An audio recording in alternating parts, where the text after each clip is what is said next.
Welcome guys. GK MCQ gem के channel में आपका बहुत बहुत स्वागत है। आज हम डिस्कस करने वाले हैं बॉटनी यानी कि वनस्पति विज्ञान, जो कि आपके एंट्रेंस एग्जाम में आपसे पूछा जाता है। बीएस नर्सिंग एंट्रेंस एग्जाम आपका आ चुका है, तो ऐसे में हमने आपको बहुत सारे क्वेश्चंस देने का प्रयत्न कर रहे हैं और इसका जो पार्ट फर्स्ट है ना, वो हमने जेके लॉन जॉब चैनल पर अपलोड कर दिया है। जेके लॉन जॉब, ठीक है ना, उस पर आप इसका पार्ट फर्स्ट देख लेना। ये पार्ट सेकंड है जो कि हमने जीके एमसीक्यू जेम के चैनल पर अपलोड कर दिया है, क्योंकि काफ़ी सारे वीडियोज आपको देने हैं, एग्ज़ाम नज़दीक है आपका, इसलिए हम ज़्यादा से ज़्यादा प्रयत्न कर रहे हैं आपको देने का। तो चलिए शुरू करते हैं। एक बीजपत्री पौधों में रोपण संभव नहीं होता है क्योंकि the grafting in monocot plant are not possible because एक बीजपत्री पौधे सामान्यतः कलम बांधने के लिए अति पतले होते हैं, वे गौण वृद्धि नहीं दिखाते हैं, इनमें कैम्बियम नहीं होता है, वाहिका बंडल प्रकीर्णन होते हैं। 4 ऑप्शन आपके सामने हाजिर है, आपको 1 ऑप्शन सिलेक्ट कर लेना है।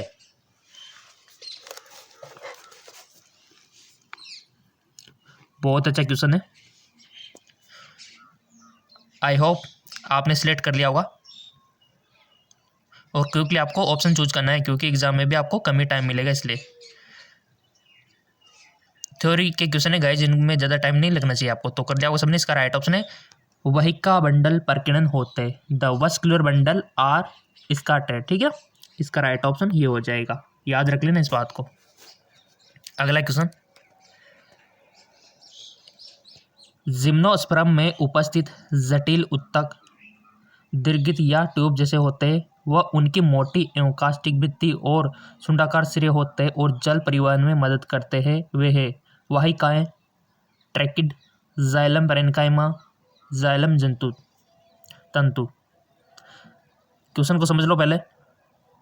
जिम्नोस्पर्म एंजियोस्पर्म हमने पढ़ रखा है, तो जिम्नोस्पर्म में उपस्थित जटिल उत्तक दीर्घित या ट्यूब जैसे होते हैं, वह उनकी मोटी व कास्टिक भित्ति और सुंडाकार सिरे होते हैं और जल परिवहन में मदद करते हैं। वे है वाहिकाएं यानी कि वेसल्स, ट्रैकिड, जाइलम पैरेन्काइमा और जाइलम फाइबर।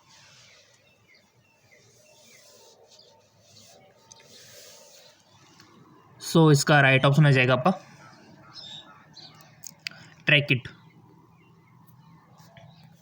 नेक्स्ट,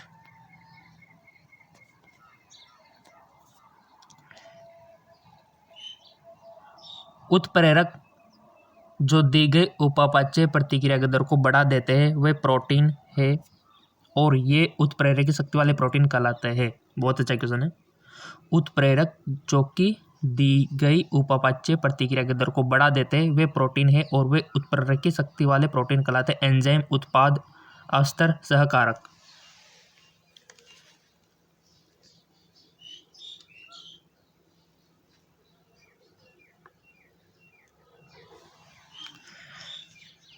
सो इसका राइट ऑप्शन हो जाएगा आपका एंजाइम। ऐसे क्वेश्चन बनेंगे गाइज आपके। अगला, आरएनए पॉलीमरेज सेकंड एमआरएनए के कौन से पुरोगामी का प्रतिलेखन करता है? The RNA polymerase second transcript which prescript of mRNA. Option है टीआरएनए, 5' आरएनए, एचएनआरएनए या फिर एसएनआरएनए। बहुत अच्छा क्वेश्चन है और डीएनए आरएनए से क्वेश्चन बनता है, आपके पूरे जेनेटिक्स से क्वेश्चन बनता है। चैप्टर को देख लेना, जेनेटिक्स वाले को क्वेश्चन बनता है वहाँ से, और जेनेटिक्स इंजीनियरिंग से तो बनता है अनुवांशिक अभियांत्रिकी से। सबने आंसर चूज कर लिया होगा अपना अपना, जो भी अपना मत है यहाँ पर रखे कि हाँ हमारे हिसाब से ये होगा, क्योंकि आप एग्ज़ाम में ये गलती ना करो दोबारा। अगर वो गलती यहाँ पर कर दोगे ना तो आप एग्ज़ाम में गलती नहीं करोगे दोबारा, ठीक है। तो जो भी आपने चूज करना था कर लिया होगा। इसका राइट ऑप्शन है एचएनआरएनए, ऑप्शन थर्ड। नेक्स्ट, सहाय कोशिकाओं में कहलाने वाली बीजाणुद्वारी टिप पर विशिष्ट कोशिकीय प्रकटन होता है जो पराग नलिकाओं को सहायक कोशिकाओं में संचालित करने में मदद करती है। अन्न उपकरण, फ्लीफॉर्म उपकरण, केंद्रीय कोशिका प्रतिवसांत, जिसको एंटीपोडल बोलते हो। कोई भी हिंदी वर्ड समझ में नहीं आए तो इंग्लिश देख लिया करो, सीधा सा तरीका है, और एग्जाम में भी यही करना है आपको। कोई भी हिंदी वर्ड में कंफ्यूजन आए सीधा इंग्लिश पढ़ना स्टार्ट कर देना, क्योंकि इंग्लिश में तो सही लिखा हुआ आ गया सबके। सो इसका राइट ऑप्शन हो जाएगा गाइज आपका फिलीफॉर्म उपकरण। फिलीफॉर्म उपकरण। चलते हैं अगले क्वेश्चन की ओर। पूरे जैवमंडल की वार्षिक नेट उत्पादकता 170 अरब टन है, जिसमें से महासागर की उत्पादकता केवल 55 अरब टन है। सबसे उपयुक्त कारण दे। विलीन कार्बन डाइऑक्साइड का अभाव, लवण मात्रा के कारण, समुद्र के भीतर कम वनस्पति, सूर्य की रोशनी की उपलब्धता में कम है।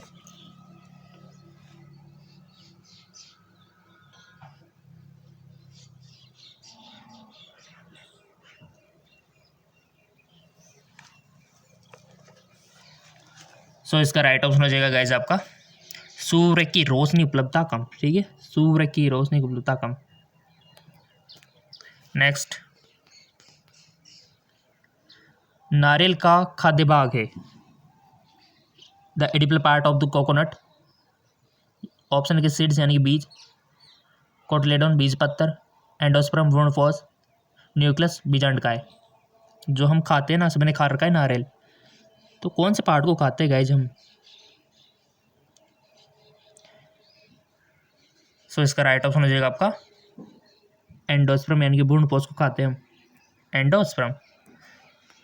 ये क्वेश्चन 2018 में बना था, चांसेज है। काफ़ी सारे क्वेश्चन बनते हैं जो हम आपको बताते हैं। सूक्ष्म प्रवर्धन द्वारा उत्पादित अनुवांशिक रूप से समरूप जो हजारों पौधे कहलाते हैं। The thousand of genetically identical plant produce by micro are the called, यानी कि कर्तोतक, काइक्लोन, कायिक संकरण, कायिक संकर। इसका राइट ऑप्शन हो जाएगा काइक्लोन। अगला क्वेश्चन, दो यौगिकों की संलग्नता को उत्प्रेरित कर रहा एंजाइम, उदाहरण के लिए वह एंजाइम है जो COCS और CN आबंधों के जुड़ने को उत्प्रेरित करता है, कहलाता है हाइड्रोजेनेसिस, हाइड्रोलाइसिस, लाइसिस या फिर लाइगेज। बहुत अच्छा क्वेश्चन है।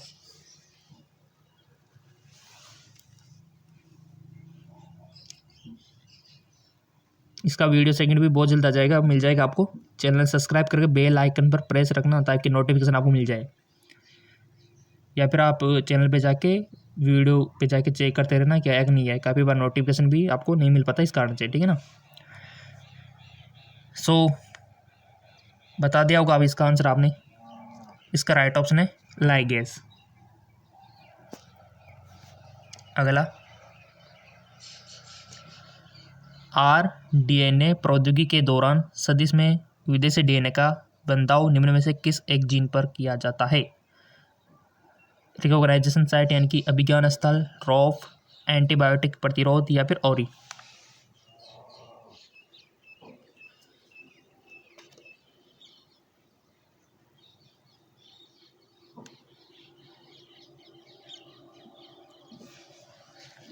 सो इसका राइट ऑप्शन हो जाएगा आपका एंटीबायोटिक प्रतिरोध जीन, एंटीबायोटिक प्रतिरोध जीन।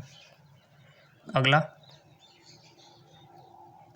दांतर कोशिका रक्त अल्पता यानी कि सिकल सेल एनीमिया छठवें स्थान में ग्लूटामिक अम्ल के प्रतिस्थापन द्वारा उत्परिवर्ती जीन के कारण हुए अलिंग गुणसूत्र संलग्न अप्रविलक्षण है।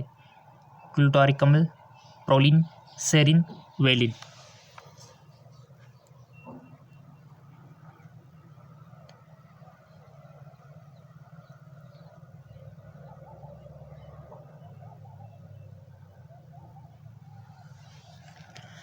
इसका राइट ऑप्शन हो जाएगा आपका वेलिन। अगला,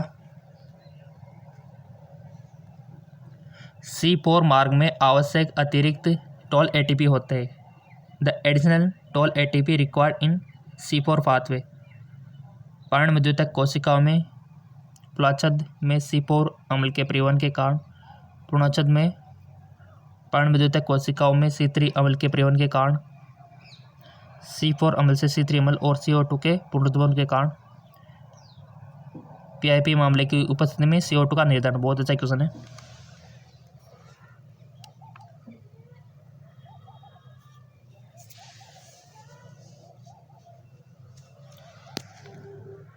इसका राइट ऑप्शन हो जाएगा आपका C4 अम्ल से C3 अम्ल और CO2 के पुनरुत्पादन के कारण। क्लियर? C4 अम्ल से C3 अम्ल, ये हो जाएगा। नेक्स्ट, जीवित अवस्था और उपाच्य है। The living state and metabolic, अंतर्वर्धन, स्थिर, अनुत्क्रमणीय, सब कुछ यहाँ पर दे रखा है कि जीवित अवस्था और उपापचय हैं। The living state and metabolism, इसका राइट ऑप्शन कर लिया होगा आपने सिलेक्ट अपनी नॉलेज के अकॉर्डिंग, और आपको काफ़ी सारे नॉलेज होगी क्योंकि बोर्ड का एग्जाम दे चुके हो आप और जेके लोन जॉब से भी काफ़ी सारे क्वेश्चन कर चुके हो। इसका राइट ऑप्शन हो जाएगा सिनोनिमस, यानी कि प्राय नामी। नेक्स्ट, किसने प्रकृति की जीवन समर्थन सेवाओं पर पुरस्कार टैग लगाने की कोशिश की?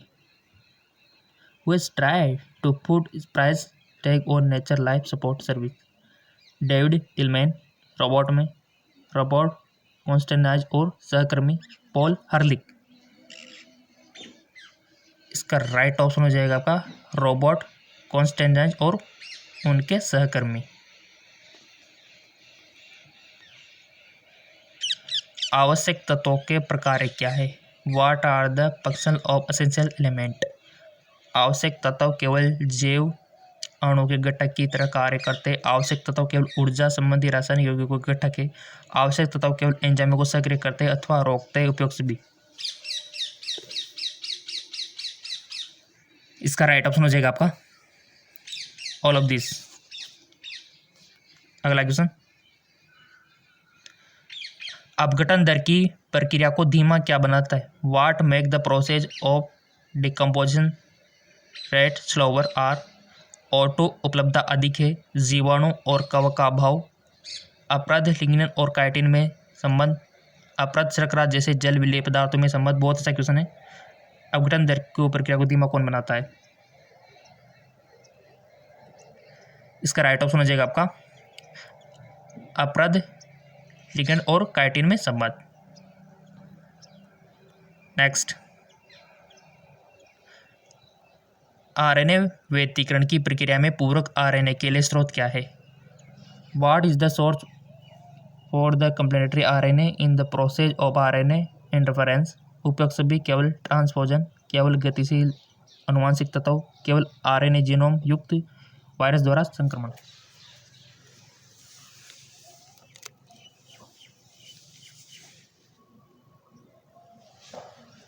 सो गाइस, इसका करेक्ट ऑप्शन हो जाएगा आपका ऑल ऑफ दीज, यानी कि सारे आ जाएंगे इसमें। ठीक है ना। अगला क्वेश्चन, वह स्थान जहां जंगली जानवरों को मानव देखभाल के अंतर्गत सुरक्षित वातावरण में रखा जाता है और जो हमें उनकी भोजन के आदतों व्यवहार के बारे में जानने के लिए योग्य बनाते हैं, कहलाता है संग्रहालय, प्राणी उपवन, वनस्पति उद्यान या फिर हेरिबेरियम। गाइस, यहाँ पर जो चारों ऑप्शन है बहुत इंपॉर्टेंट है। यहाँ पर आपको ये नहीं देखना है कौन सा सही, बट यहाँ पर चारों इंपॉर्टेंट है गाइज, क्योंकि आपको पता होना चाहिए म्यूजियम क्या होता है, जूलॉजिकल पार्क क्या होता है, बॉटनिकल गार्डन क्या होता है और हर्बेरियम क्या होता है। चारों पर थोड़ा सा ध्यान करना है आपको।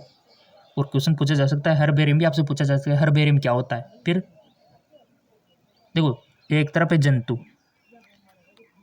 और एक तरफ है पादप, ठीक है ना, जंतु और पादप। तो आपको क्या करना है, देखो ये ऐसी चीज़ें जहाँ पर जंतु को रखा जाता है, बट एक तरफ जीवित को रखा जाता है और एक तरफ मरे हुए को रखा जाता है। इधर भी पौधे को जीवित को रखा जाता है, एक तरफ मरे हुए को रखा जाता है। तो ये चार चीज़ें यहाँ पर दे रखी है। तो सब जानते हैं कि जंतु जहाँ पर जीवित जंतु को रखा जाता है उसको तो जूलॉजिकल, जू चिड़ियाघर बोलते हैं, ठीक है, और इसका उल्टा म्यूजियम, ठीक है। और इसी प्रकार जहाँ जिनते जो जीवित पादप होते हैं उनको रखा जाता है उनको गार्डन बोलते हैं, और जहाँ मरे हुए पादपों को रखा जाता है उनको क्या बोलते हैं? हर्बेरियम। चारों क्वेश्चन हमने क्लियर कर दिया आपके। तो बता दो अब तो इसका आंसर क्या होगा कि वह स्थान जहाँ जंगली जानवरों को मानव देखभाल के अंतर्गत सुरक्षित वातावरण में रखा जाता है। तो सिंपल सी बात है, उसको जूलॉजिकल पार्क कहते हैं। और कभी कभी चिड़ियाघरों में घूमने गए होंगे ना आप, सब जिंदे होते हैं वहाँ पे, ठीक है। अगर मरे हुए जानवरों को देखने जाना तो कहाँ जाओगे? म्यूजियम में। तो थोड़ा सा आपको इस प्रकार से याद रखना होता है चारों चीज़ें, तब जाके अच्छा आप परफॉर्म कर पाते हो वहाँ पे। और हमारे स्टूडेंट बहुत इंटेलिजेंट है, सब अच्छा करेंगे। निम्न में से कौन सा एक आद्य जीवाणु नहीं है? सबने पढ़ रखा है ये क्वेश्चन 11th में। विच of the following is not a archaebacteria. और आर्किबैक्टीरिया सब जानते हैं आर्किबैक्टीरिया को, 11th में पढ़ के आए हो सब, डायरेक्ट 12th में कोई नहीं आएगा। तो बता दो आंसर। हेलोपिलस यानी कि लवणरागी, थर्मोपिलस यानी कि अधिताप्रिय, और मेथनोजोन, और एक है साइनोबैक्टीरिया।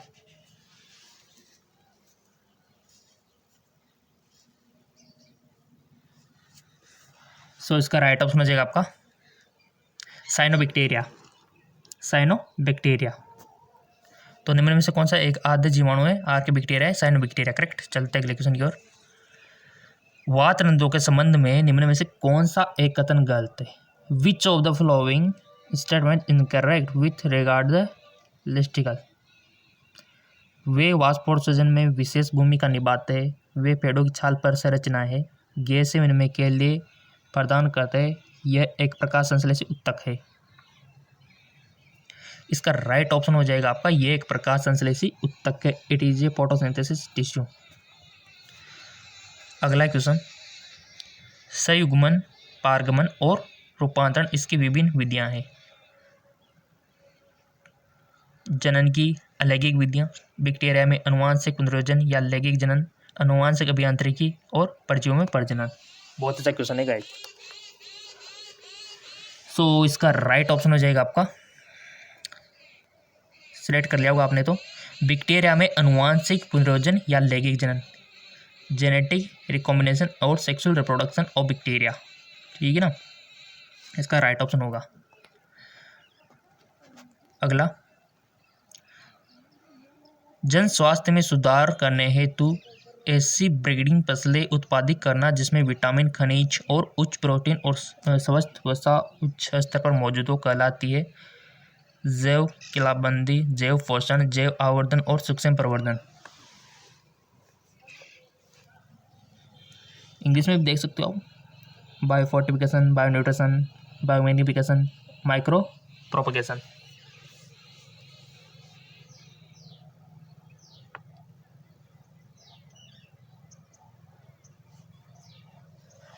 तो इसका राइट ऑप्शन हो जाएगा आपका बायोप्रोपगेशन। नेक्स्ट, आरडीएनए अतिथि कोशिका झिल्ली में पारित नहीं हो सकता क्योंकि अंदरूनी निष्क्रियता, डीएनए प्रकृति में अम्लीय होता है, डीएनए जलरागी अणु और उनमें विदेशी डीएनए होता है।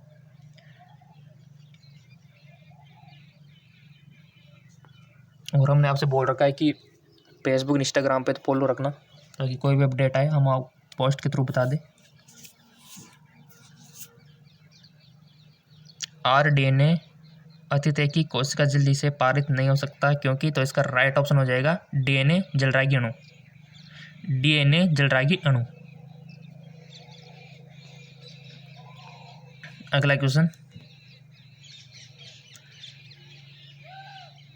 चिल्ली की एक किस्म पूसा सदाबहार निम्न में से किस रोग की प्रतिरोधक है? उपयुक्त सभी, केवल पर्णकुंचन, केवल चिल्ली मोजेक वायरस, केवल तंबाकू मोजेक वायरस। बहुत अच्छा क्वेश्चन है।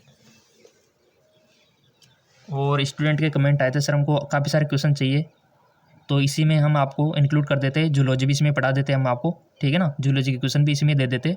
वीडियो पर बना रहना है आपको, ताकि बॉटनी जूलॉजी एक ही वीडियो में हो जाए तो बेस्ट रहेगा आपके लिए, है ना। लीची की एक किस्म पूसा सदाबहार निम्न में से किस रोग की प्रतिरोधक है? उपयुक्त सभी, केवल पर्णकुंचन, केवल लीची मोजेक वायरस, केवल तंबाकू मोजेक वायरस। तो इसका राइट ऑप्शन हो जाएगा उपयुक्त सभी। नेक्स्ट,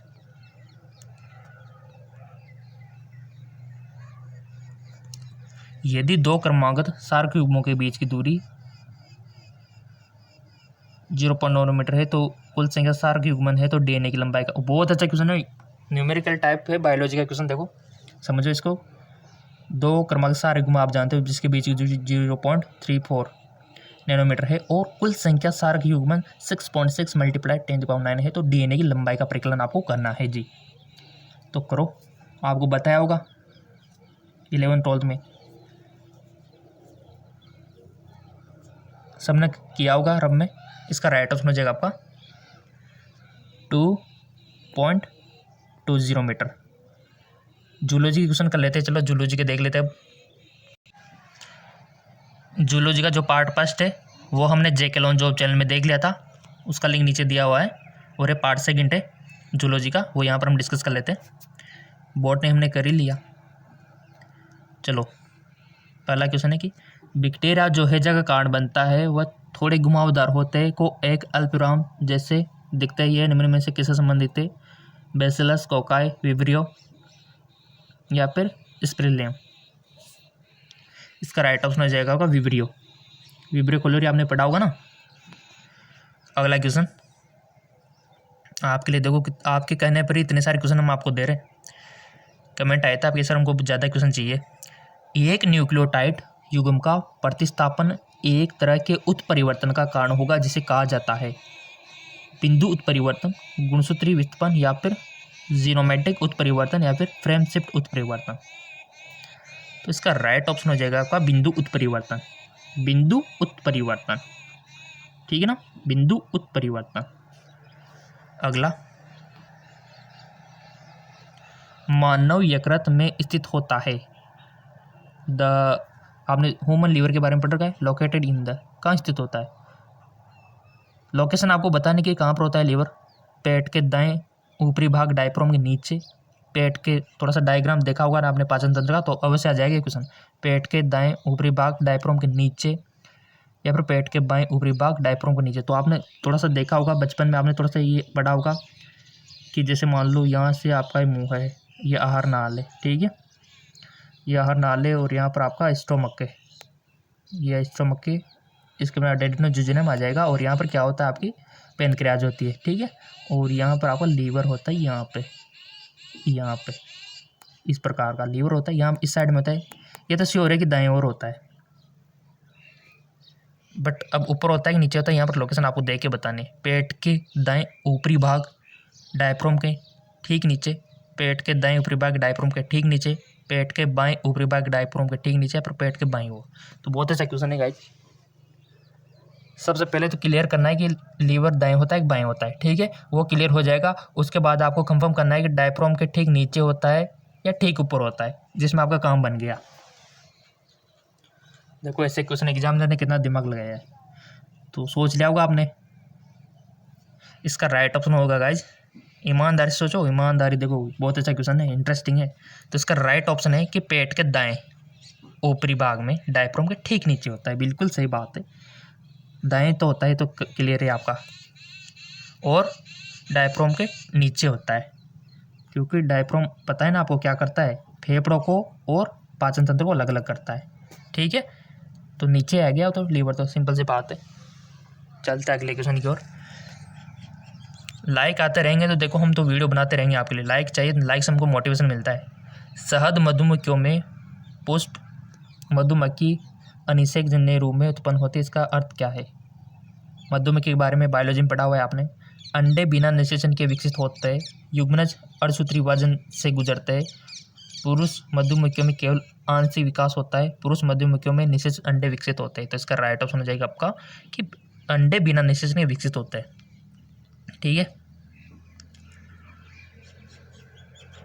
मैं एक बच्चे से मिला जो मानसिक मंदता के साथ छोटे कद का है, उसका मुंह आंशिक रूप से खुला हुआ और जीभ चिकनदार है, उसकी हथेली छोटी है, यह किस तरह का विकार है? सो गाइज आपने पढ़ा होगा Down syndrome, Turner syndrome, Klinefelter syndrome और कायमोटो विकार सिंड्रोम डिसऑर्डर।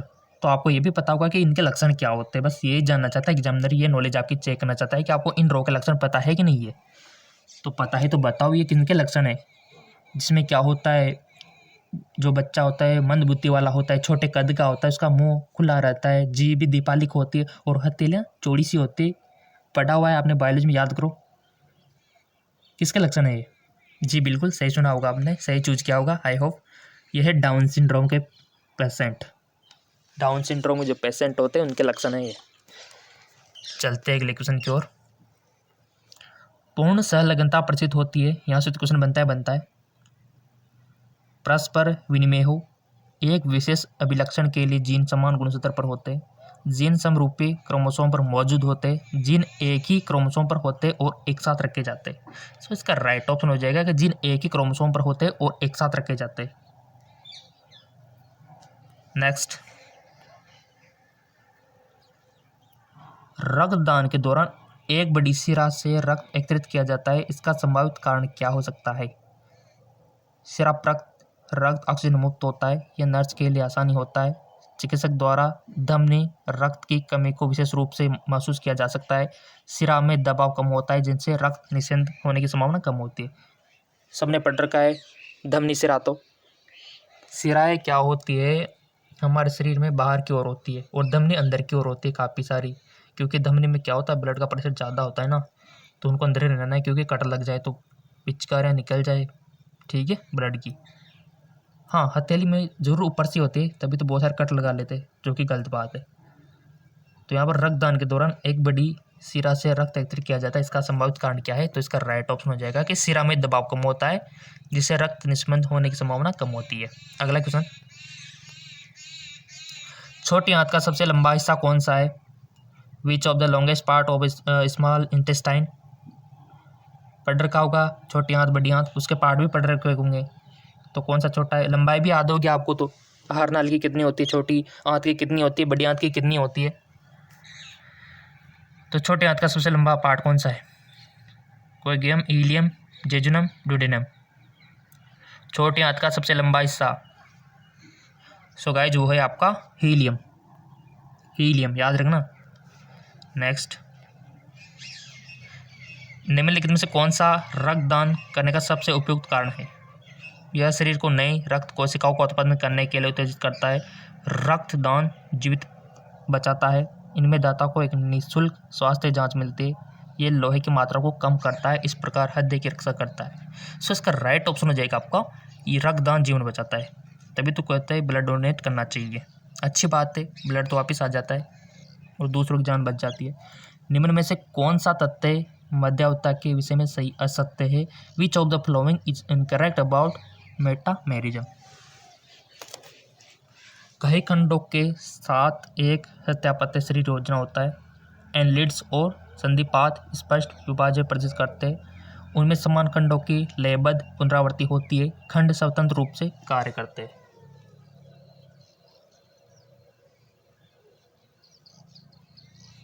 इसका राइट ऑप्शन हो जाएगा आपका खंड स्वतंत्र रूप से कार्य करते हैं, ठीक है, खंड स्वतंत्र रूप से कार्य करते हैं।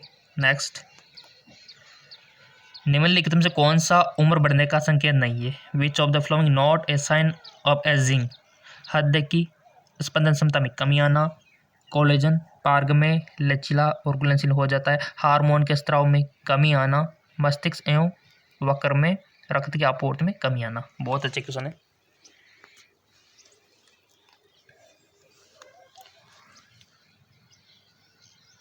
इसका राइट ऑप्शन है कोलेजन पार्ग में लचीला एवं घुलनशील हो जाता है, ठीक है, कोलेजन पार्ग में लचीला और घुलनशील हो जाता है। नेक्स्ट,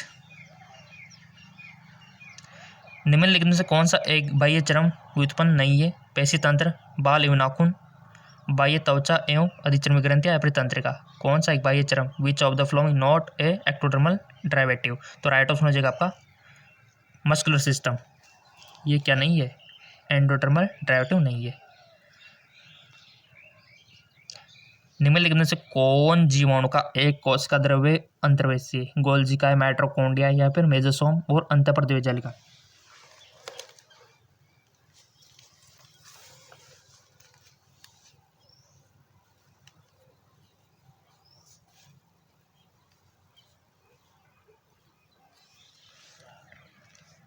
इसका राइट ऑप्शन हो जाएगा आपका मीजोसोम। मीजोसोम। कोशिका विभाजन से क्वेश्चन आता है गाइस, आपके देख लेना कोशिका विभाजन को, अगर नहीं देखा है अभी तक आपने। निम्नलिखित में से कौन सी अतिरिक्त भ्रूण झिल्ली है? Which of the following are the extra embryonic membrane. बहुत अच्छा क्वेश्चन है। अतिरिक्त भ्रूण झिल्ली आपको बतानी है, जरायु, भ्रूण आवरण, या फिर इंग्लिश में देख सकते हो क्रोनिक एम्ब्रियोनिक एलेंटोसिस, येलो सैक, या फिर एम्ब्लाइकस, क्रोनिक एम्ब्रियोन, या फिर एंटोसिस, या फिर प्लेसेंटा, या फिर एम्ब्लाइकल, यॉक्सेक, सो यहाँ से चूज कर सकते हो आप। बहुत सारा तो कर भी लिया होगा, जो रिप्रोडक्शन सिस्टम के फैन है उन्होंने तो कर लिया होगा, आ गया होगा उनको। तो इसका राइट ऑप्शन है, इसमें पहले जरायु आएगा, फिर भ्रूण आवरण, और फिर अप्राशोज, और येलो सिक लास्ट में आएगा। ठीक है ना, येलो सिक लास्ट में आएगा इसमें, जरायु, भ्रूण, और यानी कि इसका तो पहला वाला ही सही है। नेक्स्ट क्वेश्चन, क्रम पूछा जा सकता है आपसे भी, जैसे कि स्पर्म जो निकलते हैं उसका रास्ता कौन कौन सा होता है। आपको याद रखना है कि टेस्टिस से फिर शुक्रवाहिनी में आता है, वहाँ से डिफरेंशिया, वहाँ से प्रेंशिया, सब आपको शुक्राशय तक जाता है, वो मार्क पूछा जाता है आपसे। तनाव में आपातकाल की शुक्राणु के जो विकास होता है उसका क्रम पूछा जा सकता है आपसे।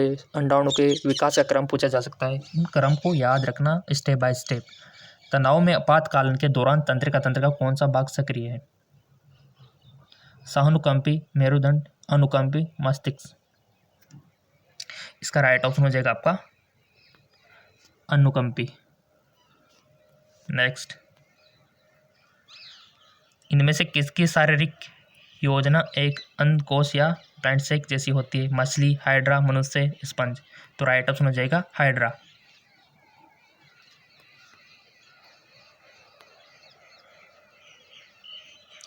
निम्न में से कौन सी विशेषता टिनोफोरा और नाइजीरिया से भिन्न। गाइस ये जो आपके 11th में क्लासिफिकेशन है ना, बहुत सारे एस्क हेल्ड में तीज, प्लेटी हेल्ड में तीज है ना, मोलस्क संघ, इनको तो देखना ही देखना, क्वेश्चन बनता है यहाँ से।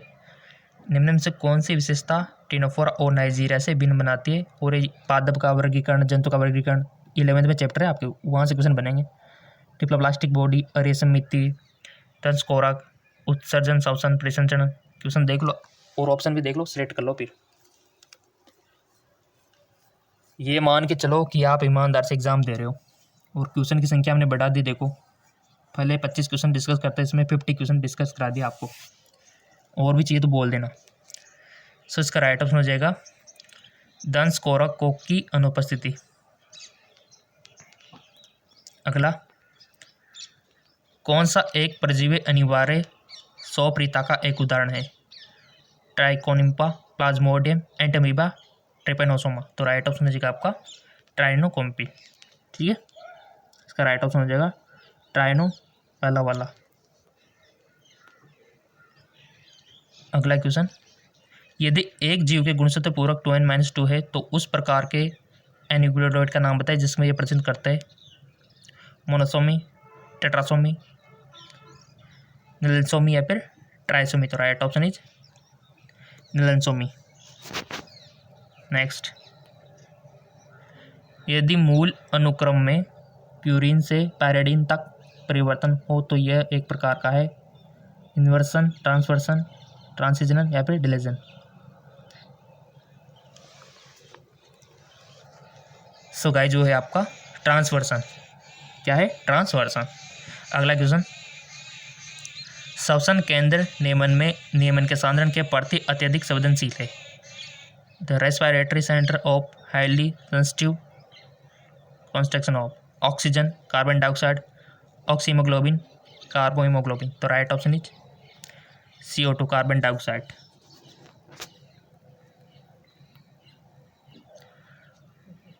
आसन वक्र पिरामिड के मध्य में बलकोटी उत्तर का द्रव्यमान होता है। विफल, पुटक, ब्रेटिनिका स्तंभ या फिर संपुटिका। तो राइट ऑप्शन इज ब्रेटिनिका स्तंभ। पढ़ रखा है आपने, किडनीज पढ़ रखी ना, उत्सर्जन तंत्र, वहाँ से पूछा गया क्वेश्चन है। और उत्सर्जन तंत्र हो गया आपका respiratory system, reproduction system, cardiovascular system, circular system. Question बनता है पोषण नाल की दीवार ग्रीष्का से मलाशय तक परतों से निर्मित होती है। 3, 2, 4, 6 लेयर की संख्या आपको बतानी है। The wall of alimentary canal from oesophagus to rectum consist of the layer. कितने लेयर होती है गाइस? इसका राइट ऑप्शन हो जाएगा 4 लेयर। लेयरों की संख्या आपसे पूछी गई है और लेयर का नाम भी आपको पता होना चाहिए। देखो, वितरण समसूत्री विभाजन से भिन्न होता है क्योंकि cleavage is difference from the mycotic division in that नाभिक में सम्मिलित नहीं है, कोई तर्कुगठन नहीं होता है, कोई कोशिका द्रव्य विभाजन नहीं होता है, वितरण मूल द्रव्यमान के आकार को परिवर्तन नहीं करता है। तो राइट ऑप्शन इज वितरण मूल द्रव्यमान के आकार को परिवर्तन नहीं करता है। ठीक है ना। नेक्स्ट, इंटरफेरोन क्या है? What are interferon? वायरस प्रेरित प्रोटीन, वायरस संक्रमित कोशिका, या फिर वे फेरोमोन है, वे बैक्टीरिया स्राव है, वे हार्मोन है। इंटरफेरोन क्या है गाइज? ईमानदार से बताओ। सो गाइज वे है आपका वायरस प्रेरित प्रोटीन, वायरस संक्रमित कोशिकाओं द्वारा उत्पादित होते हैं। ये वह पहला वाला इसका ऑप्शन सही हो जाएगा। और हमने आपको बोल रखा है कि